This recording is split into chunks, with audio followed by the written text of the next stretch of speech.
are some tips to stop people pleasing. Many times when we're talking about people pleasing, it's this desire to be liked and to feel a sense of belonging and to this like checking in of like, we're good, right? People pleasing can show up in so many different ways, right? So the first thing I would suggest doing is really starting to recognize, what does people pleasing look like for you? It's going to look different for me than it does for you. For me, people pleasing looks like not holding firm boundaries. So I would say the number one thing that you can start to do is just recognize, when do you want to say no, either to a request to go out or for assistance or really for anything. So when do you want to say no, but instead you choose to say yes because you're afraid to hurt that person's feelings or you're afraid of what they might think about you? That awareness, that recognition of how people pleasing is showing up, crucial. Without that understanding, we might start just coming in and setting firm boundaries, and then we're going to swing to the other side of the pendulum where that might not feel good for us either and might not have the effect that we want.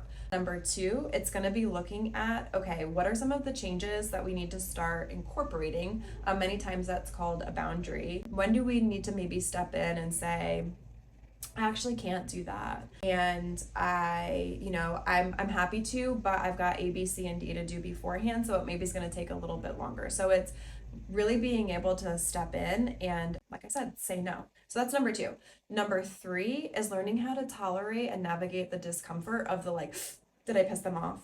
Do they not like me? So much of that people pleasing is that strong discomfort of sitting with the idea that you have made someone mad or you let them down or they might not like you. And you have to learn how to do this. This isn't something that's going to show up naturally or organically. It's something that like we build on, just like building a muscle. You're going to build on it time and time and time again. So being able to say no, and then maybe you could even, if you choose to, go in and say like, what is that like for you hearing me say no? Or maybe even saying like, it's so uncomfortable for me to say no, but I'm practicing something new. And so I'm going to say no. And I hope that it doesn't change your view of me. Maybe just even naming something like that, which takes a lot of bravery and a lot of vulnerability. I don't expect that to happen right off the bat.